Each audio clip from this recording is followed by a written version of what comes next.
Hey everyone, this is Phil. This is the first part of a two-part special Lilith Hellfire and I did.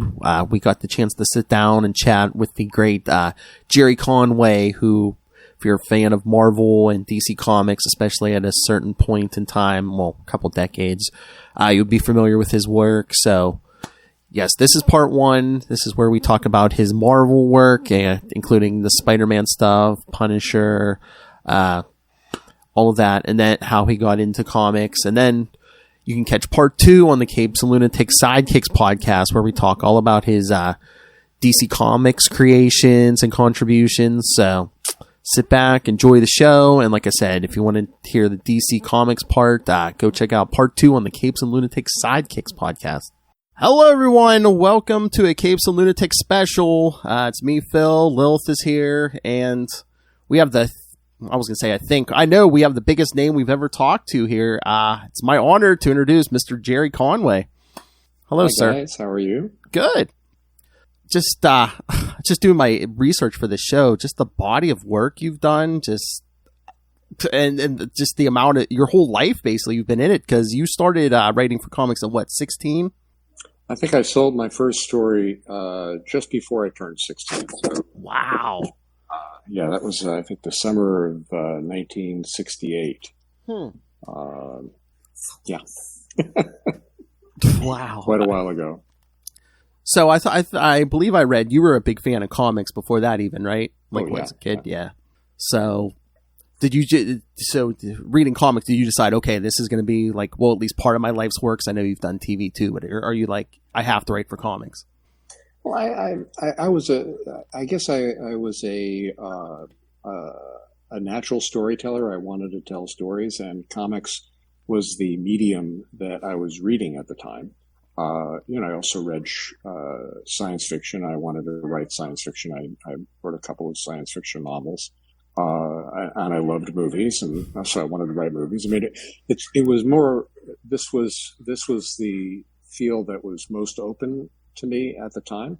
But I was a huge comic book fan, so it felt like a natural extension of my interests, for sure. So how did you get in? Did you know someone, or did you just walk up to Marvel or someone and be like, here's a script, or how did actually at the time, in the mid 60s, DC had a summer tour that they did, every Thursday during the summer. I found out about this. I don't recall how I found out. Possibly one of my friends found out. I talked my dad into taking me and a friend to this tour, where I met these two guys, older guys, Marv Wolfman and Len Wein, who almost immediately after the tour started, they separated and went off and started talking to editors. Well, I continued on the tour, and by the end of it, I realized, if you move away from the tour, you can go talk to the different editors, and maybe I could, show them my drawings, or talk to them about stories or whatever. So I went back the following week, and I basically made it a practice that summer, which was, I think, the summer of 67, maybe, yeah, or it could have been 66. I don't recall. To go up every summer, every week. On this tour, and then split off and talk to the different editors, and try to start selling them stories. And I kept doing that over the school year. I would leave school at 3:00, once a week. Grab the first bus out, jump to the subway, take the subway in, and be in Manhattan by 4, and then talk to editors. After doing that for about a year, I finally, I guess one of the editors was tricked into believing that I had sold a story to another editor, and basically worked with me on a story until he was satisfied that it was good enough, and he bought it. From there, the floodgates opened. I mean, it must have been incredible, because then and now I don't see it. I really don't think that's common that, take someone that young and put them in the business. Oh God, no, yeah. Well, I was thinking about this today because I came across some pictures of me from the late 60s, early 70s, and looking at how young I was wondering, how did this guy do this? It's like, what was he thinking? And what had occurred to me was I'd always been the youngest kid in my class because I was born in September, and my mother put me into the first available class that I could get into. So I was the youngest kid in the class. So I would always act like I was older, so that I keep up with the other kids. So I think that sort of prepped me to like create this kind of slightly more mature persona that I would project. And that plus the, ridiculous self-assurance of adolescence, where you're always sure that you can do far more than you actually are capable of doing, gave me the necessary imagined self-confidence to pursue it, and then to behave as if I actually could handle it. As I say, that sense of having to act older than I actually was a bit of a gift, that helped me through that. And then I guess you started writing like horror comics at that point, I believe. Yeah. Supernatural stories for DC for about the first year and a half.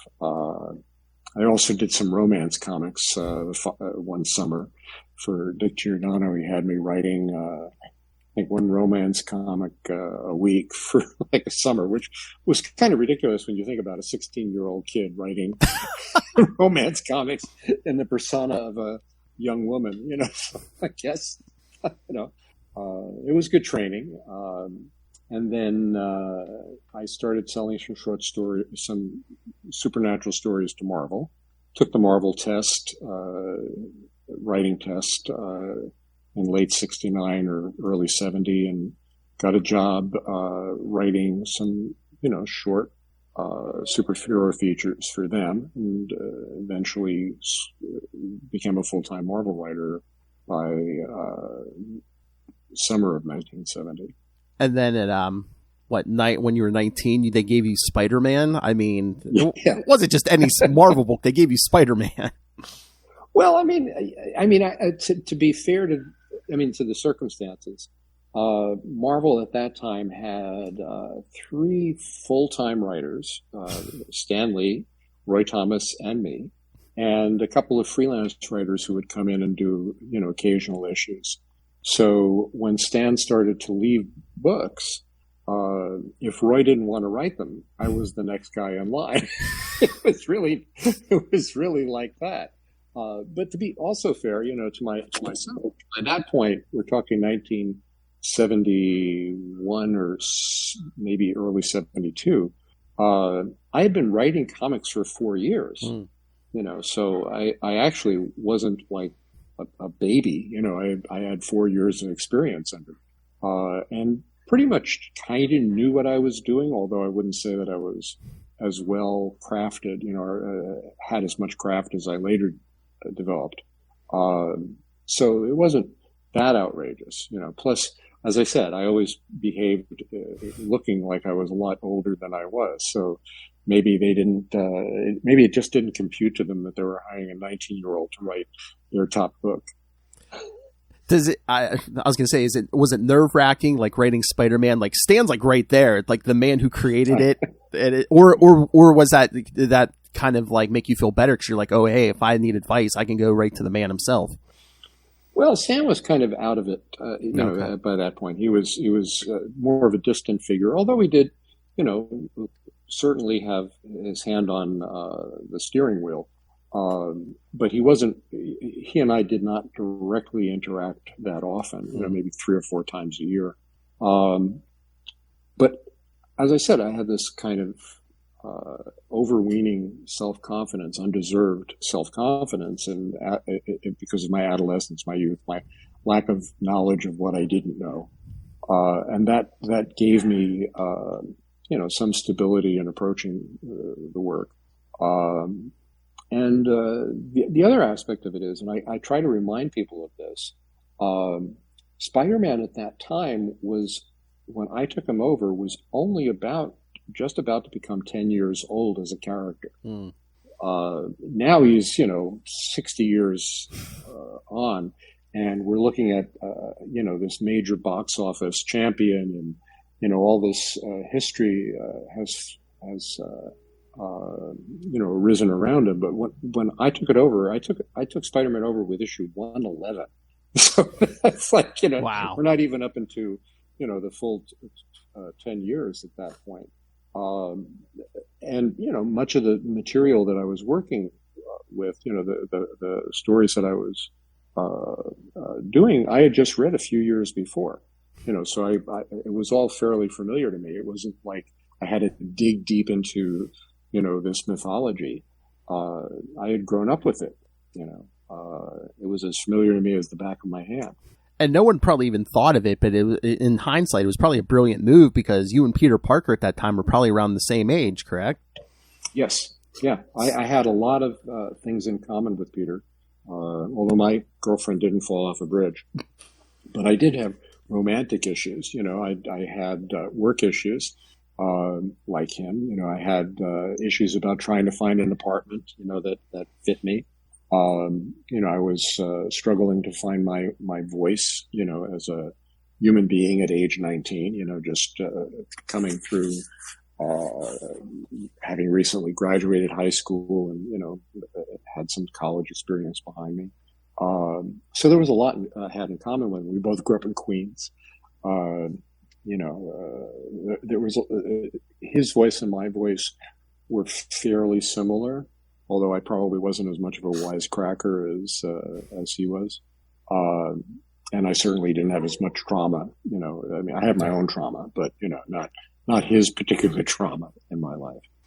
But, you mentioned Gwen. That whole thing. Did you have to have talks with anyone before the whole Gwen Stacy and Norman Osborn thing? Because, they weren't, killing characters a lot in the books back then, right? So were there any talks about, should we let them do this? As I've said in other cases, in other places, I was, for the first 6 months to a year, I was sort of the junior partner on the book because John Romita, whose name was listed before mine on the credits, had been, with the title for 6 years or something by that point, 6-7 years. And he certainly knew a lot more about story and story structure than I did, and taught me a lot. And he came up with this notion of killing off one of the main supporting cast as a way to remind readers that it's important that you read every issue, and that things matter. In the Marvel universe, there are storylines that have consequences. His thought was to take care of, to make the character that we killed off was Aunt May. It was my suggestion to make it Gwen Stacy because I preferred writing Mary Jane. I thought Mary Jane was just a much more interesting character for Peter to be involved with as an equal. Definitely. Someone who would challenge him in ways that Gwen was just not likely to do, based on the character as I had received her from Stan.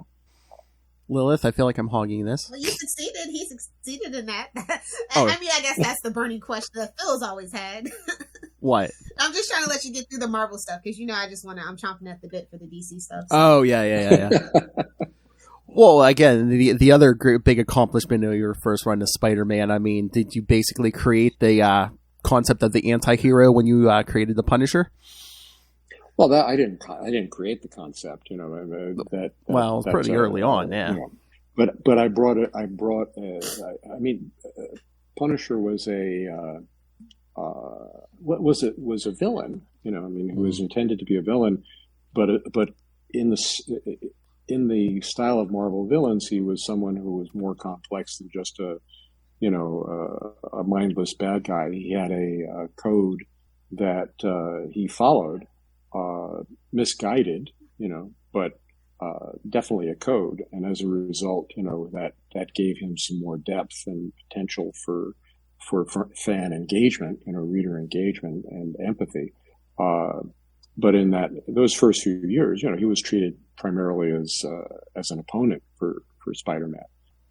It was only, I think, when we got the black and white books that we did a Punisher black and white magazine format series that featured him as a protagonist, which we did in the black and white form because that was almost like a separate universe. It was still part of the Marvel universe, but it was treated as something, quote, more adult, or less constrained by the typical good guy, bad guy format of the straight Marvel color books.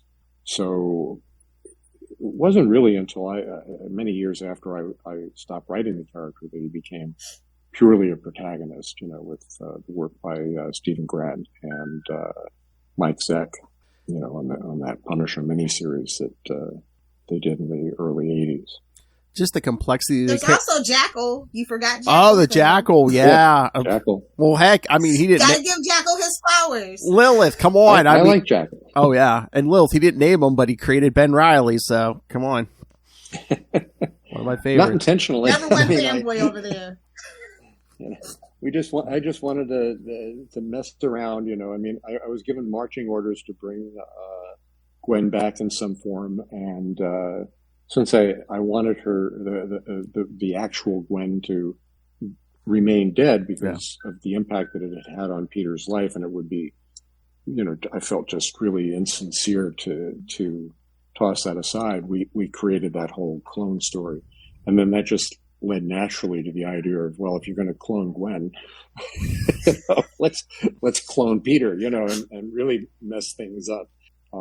But I would never have predicted that Marvel would take it in the direction that they did years later. Because they took that and really ran with it for like 2 full years in the 90s. Yeah. But no, I was going to ask you. I'm sure you're probably gonna be like, no, I didn't know. But it's like, just with the complexity of the character, did you have any idea the Punisher would become as big as he has? Oh, no. You always hope the characters will catch on, but we certainly knew that we had a cool potential villain for Spider-Man. We brought him back almost immediately before we got reader reaction. But I never would have guessed that he would become a cultural flashpoint, the way that he has. Oh, yeah. That was certainly a surprise. But then, for the most part, we were working in a very limited subculture. Comics in the early 70s, it looked like they were on the verge of collapsing as an industry. Our newsstand sales were way down from what they had been in the peak years in the mid 60s. And, the two companies were fighting this losing battle of market share. So those of us who worked in the business really, I don't think we expected to be employed much beyond 5 years at the time.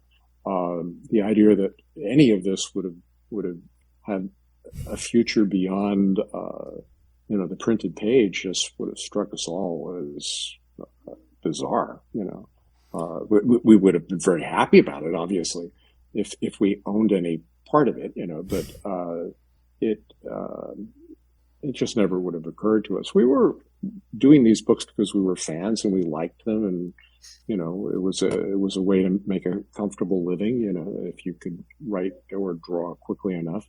But there was no long-term benefit that was going to accrue to us for it.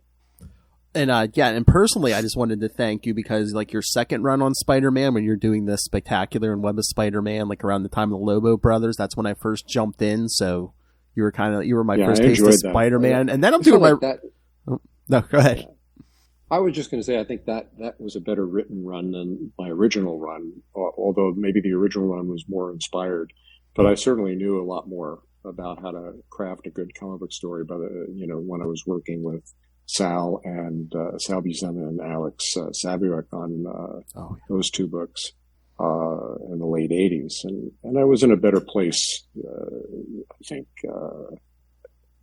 maturation-wise. I mean, it was like almost 20 years later, so I was much more developed as a person. Well, I think it worked too because it's like Peter was more mature, he was married now, and you were more mature, so right. it was kind of organic. But no, I was gonna say, I think I just want to thank you for basically raising me because like I said, at like 10 years old, I got into Spider-Man at that point. I see you wrote for like the 1980s like Transformers and G.I. Joe cartoons, which I watched all the time as a kid. So I'm just like, man, this guy's like my third parent. Well, I'm sorry. Oh, don't be. Let me see some more Marvel stuff before Lil takes over. Oh, and you're the one, you took the character of Carol Danvers, and originally, made her Miss Marvel. So. Yeah, that was part of the, an expansion, a line expansion, project that, Marvel was involved in. And, it followed on She-Hulk, I believe. The notion of, okay, we've got all these male characters, we need to develop some female characters that, will reach a different audience than our male characters. And I was interested in doing that, because I've written a lot of powerful female characters and I like them. It's like one of my interests is in writing strong female characters. And when I had that opportunity with Ms. Marvel, one of the ways I wanted it to feel integral and not like with She-Hulk, where it was just like, oh, we'll create this character that, is clearly here just to own the property name, Mm-hmm. It's like, that's kind of cheesy. So I looked at Captain Marvel, at his background, the story that introduced him, the early series. And I realized, oh, we have this, female intelligence person, this military person. And she, was well in contact with Captain Marvel quite a bit.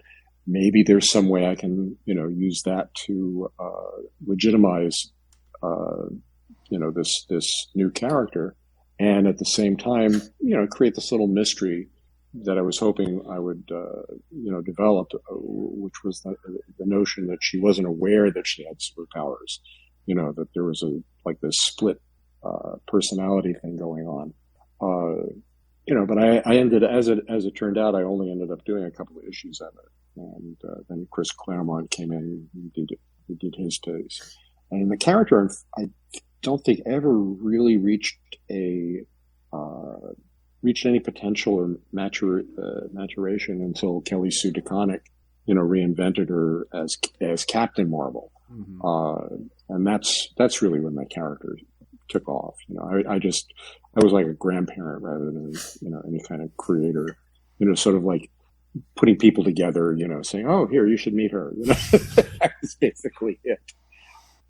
I mean, you've done a lot of good work, but I think on the Marvel side, have you made the statement that Spider-Man was probably like your favorite thing to work on? Yeah. At Marvel, definitely Spider-Man. I still feel a great affinity to that character. My favorite version of Spider-Man is young Peter Parker, the teen from Queens. But even the older Peter Parker has got some aspects that I enjoy writing. So he's just a fun character to write. And my favorite kind of comic book is one where the characters themselves don't take themselves as seriously, and that there's a recognition of the genuine absurdity, of what we're doing. So I think Peter has always had that, and I refer to him as Peter rather than Spider-Man, because for me it's Peter first, and then Spider-Man is, just a persona that he puts on. So I like writing that character. Yeah.